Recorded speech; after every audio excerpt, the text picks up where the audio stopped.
That fresh morning. That fresh morning. Vous êtes sur les 104.5 Urban FM, la station urbaine. On est avec Mosley. Mosley, bonjour. Bonjour Dafresh, bonjour tout le monde, bonjour Gina Fallon. Bonjour Mosley. Comment ça va? Ça va très bien. Et le week-end? Il a été intéressant. Très intéressant. Oui, j'ai envie de dire.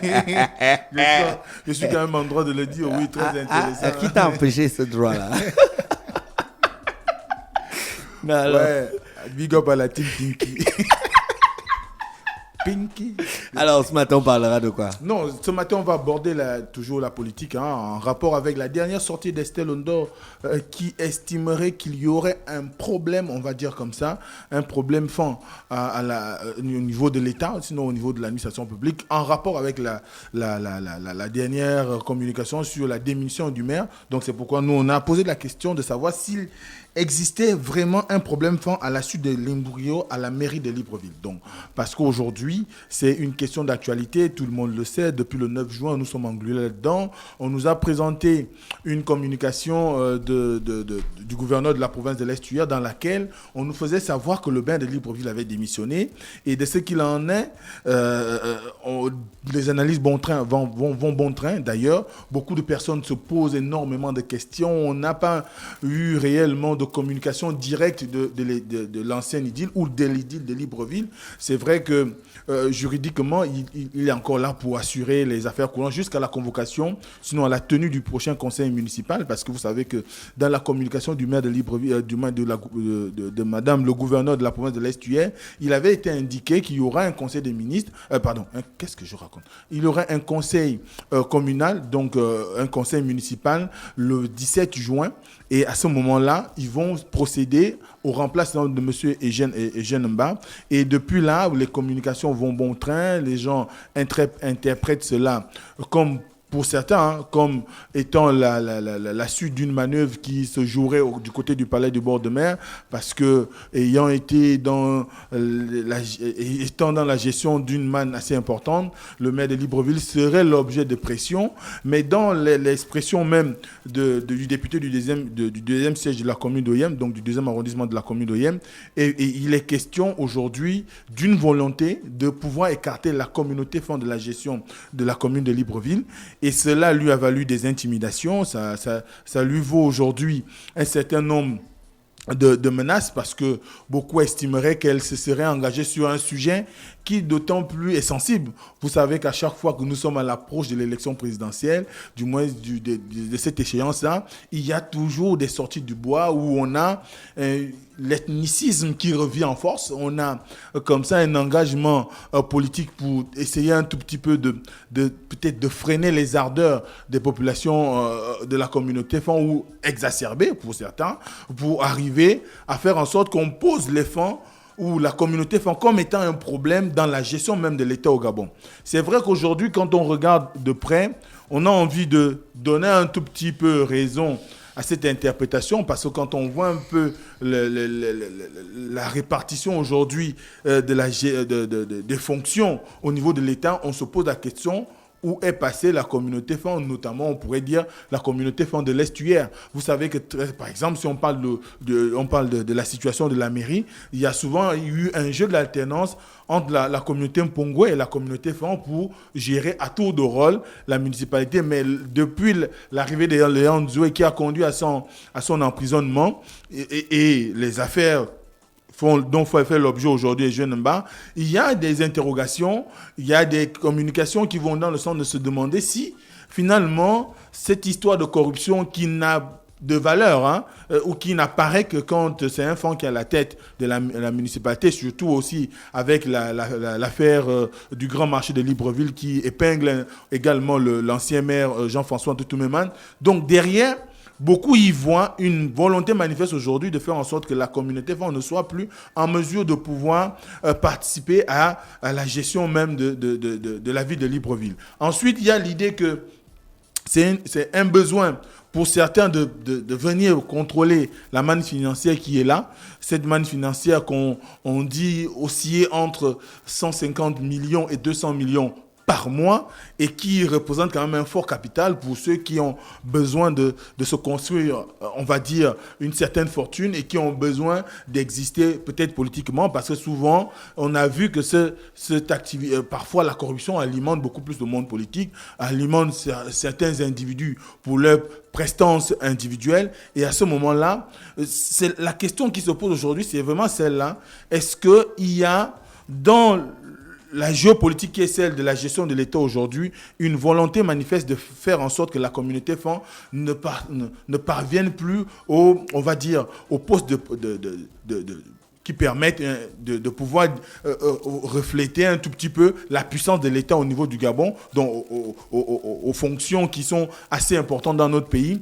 Et c'est parce qu'ils vont donner l'argument, quand on regarde, très souvent, on a la Cour constitutionnelle qui est dirigée par une communauté, on a le Sénat également, on a aujourd'hui le seul petit poste qui, au niveau de l'appareil de l'État, qui apparaît plus ou moins important, mais dont les avis ne sont pas d'ailleurs obligatoires d'exécution pour l'État, c'est le Conseil économique et social, Conseil économique, social et environnemental. À partir de cela, les populations qui regardent la situation se disent, est-ce qu'aujourd'hui, il n'y a pas une cabale contre la communauté FAN? De quel prix, du moins, de quoi s'agit-il? Est-ce qu'aujourd'hui, elle payerait le prix peut-être d'un soutien X ou Y? On ne sait pas. Mais ce qui est sûr aujourd'hui, ce qui se passe, c'est que Esther London, pour elle, elle estime que ce qu'elle a dit n'était pas de nature à pouvoir faire occulter l'idée qu'à chaque fois qu'il y a une volonté manifeste de faire en sorte que, du moins, on prépare les élections présidentielles, qu'on est toujours amené à se retrouver, à stigmatiser, à mettre en relief un certain nombre de communautés pour que ces dernières ne lèvent pas la tête. Maintenant, après, c'est aussi la justification aujourd'hui, c'est vrai, quand on essaie un peu de suivre, parce que c'est une actualité qui a désormais plusieurs tentacules. Quand on essaie de suivre aujourd'hui, beaucoup pensent également que la dernière sortie de Jean Yegendo n'était pas dans une autre direction. Elle allait beaucoup plus dans ce sens où il aurait été, je le dis encore entre guillemets, il aurait été le porte-voix de la communauté FAN, notamment de l'Est, mais du Gabon en général, parce qu'on lui accrédite quand même une certaine crédibilité au sein de la population, notamment au sein de sa communauté, et il a servi de porte-voix pour aller faire savoir ses inquiétudes sur cet aspect à Ali Bongo Ondimba, quoique lui-même l'intéressait lors de sa communication le week-end, parce qu'il l'a fait d'ailleurs, c'était quand même assez symbolique, il a été reçu par Ali Bongo et il est allé, est-ce qu'on va dire rendre compte, mais il allait aussi à la rencontre de Jean Ping. Est-ce que c'était dans l'optique aussi de pouvoir faire le compte rendu à Jean Ping de sa rencontre avec Ali Bongo, mais n'empêche que lui-même, au moment où il a rencontré la presse au sortir de sa rencontre avec Jean Ping, il a indiqué qu'il est allé voir Ali Bongo pour parler des questions en rapport avec sa rémunération du moins son traitement d'ancien Premier ministre. Mais dans le fort de la discussion, dans aujourd'hui les discussions qui sont menées ça et là, tout le monde s'accorde à penser qu'il était porteur du message de la communauté FAN pour aller dire au président de la République qu'il est inimaginable que la première communauté du pays, plus de 40% de la population, soit aujourd'hui presque marginalisée, qu'elle soit écartée de la gestion de l'État, qu'elle soit plus ou moins rangée dans des tiroirs qui finalement ne sont pas de nature à pouvoir apporter de la sérénité et qu'on ne s'étonne pas qu'il y ait souvent une certaine propension à se braquer contre l'autorité. Parce que quand vous êtes majoritaire, vous pensez que vous avez quand même un rôle à jouer auprès de l'exécutif, dans la gestion même de votre pays. Mais quand on vous retrouve à être écarté, à un moment donné, ça cause problème. Mais on peut comprendre aussi que ça peut être des déclarations politiques parce que est-ce qu'il y a véritablement un problème FAN au Gabon? Je ne pense pas. C'est vrai un magazine international avait d'abord fait une communication il y a quelques années encore sur cette problématique. Mais comme je le disais, c'est toujours à la veille de l'élection présidentielle que ces choses-là sortent, que ces discussions sortent parce que ça permet d'alimenter le débat, ça permet peut-être de réajuster le tir pour les gouvernants, ça permet également à certains politiques de jouer la pluie et le beau temps parce que 40% de la population, ce n'est pas à négliger dans un pays. Donc à ce moment-là, On se pose quand même la question aujourd'hui, existe-t-il, j'insiste là-dessus parce que lorsqu'on commence, on sait ce que ça a donné en 2009, on sait ce que ça a produit en 2016, on se rappelle encore du tout sauf les fonds qui a souvent été au cœur des discussions lorsqu'il s'agit du pays. Et à ce moment-là, on se demande bien, est-ce qu'il existe réellement un problème fond dans la gestion de l'État au Gabon, au point où les politiques, et surtout, qu'on voit une élue nationale, députée à l'Assemblée nationale, qui a fait une communication là-dessus pour exprimer certainement son ras-le-bol, mais également mettre en relief cette idée-là. Donc à ce moment-là, je crois qu'on devrait aujourd'hui plus ou moins nous pencher sur comment on pourrait rationnellement faire en sorte que notre pays sorte de ces discours qui ont toujours été de nature à pouvoir amener les gens à croire que nous sommes incapables d'avoir une géopolitique qui tienne compte de toutes les communautés. Il n'est pas forcément inscrit dans la nomenclature de l'État gabonais qu'on doit nécessairement garder un maire de la communauté Fan ou de la communauté Mpongwe à la tête de la commune de Libreville.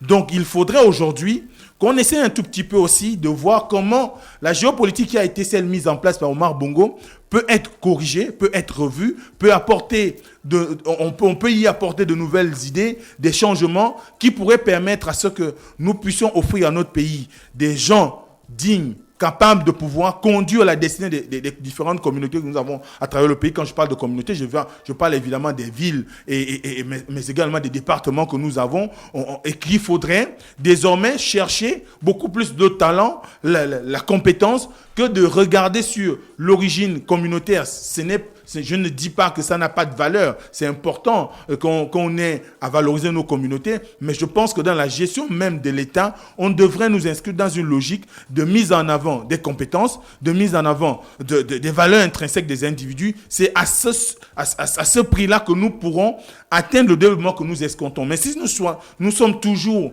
englués dans des idées il y a eu telle ou telle population qui n'est pas prise en compte dans les grands postes de gestion de l'État, il y a telle ou telle communauté qui n'est pas inscrite dans telle ou telle chose, et bien à un moment donné, on fausse le débat. Et c'est pourquoi aujourd'hui, la grande majorité des jeunes de la nouvelle génération ne comprennent pas forcément la géopolitique qui a été celle de Omar Bongo, de pouvoir faire en sorte qu'il y ait, par exemple, des baronnies politiques dans les localités, alors qu'on aurait pu travailler à promouvoir l'individu par sa compétence et qu'il participe pleinement à la gestion rationnelle de l'État. Or, ce n'est pas ce qui a été fait ces dernières années. Et à un moment donné, on se retrouve aujourd'hui, malheureusement, toujours et toujours à refaire la roue, alors qu'on pourrait plus ou moins marquer une pause. Peut-être pas. À l'époque, on avait des roues en bois, on est passé aux roues en caoutchouc, et on a des roues qui sont montées, comme on dit, en tubeless, donc direct. Voilà, tubeless directement. Il y a d'autres qui ont des chambres braillères, même si c'est toujours la roue, mais il y a des innovations. On a même aujourd'hui des produits anti-crevaison, on a un certain nombre d'outils pour préserver la roue aujourd'hui, ce qui fait qu'à un moment donné, on peut quand même essayer d'apporter un certain nombre, un temps soit peu des modifications dans la gestion géopolitique de l'État pour éviter qu'on soit toujours englué dans ces questions communautaires qui finissent par exacerber et qui, au demeurant, ne profitent pas à la grande majorité des Gabonais et au demeurant ne profitent même pas aux membres de la communauté qui est mise en avant, parce que simplement les individus se battent pour leurs appétits, les individus se battent pour pour se garantir une prédominance sur la scène politique nationale. Or, on a besoin aujourd'hui des gens capables de pouvoir rivaliser de talents afin que nous puissions plus ou moins nous développer et que nous soyons inscrits au panthéon des pays plus ou moins qui amorcent l'émergence réellement. Parce qu'aujourd'hui, ce n'est pas le cas. On a tout un tas de problèmes liés aux capacités de circulation à travers le pays. On a des problèmes de logement, on a les problèmes d'adduction d'eau, on a des problèmes d'électricité, j'en passe. Tous ces problèmes sociaux ne vont pas trouver des réponses si on reste arc-bouté sur des questions de géopolitique, alors qu'on a besoin aujourd'hui de compétences, on a besoin des gens qui sont en mesure de transformer pleinement notre pays, de transformer pleinement notre société, et que nous puissions avoir des moyens du moyen humain qui soit de qualité et qui participe pleinement à la vie politique nationale.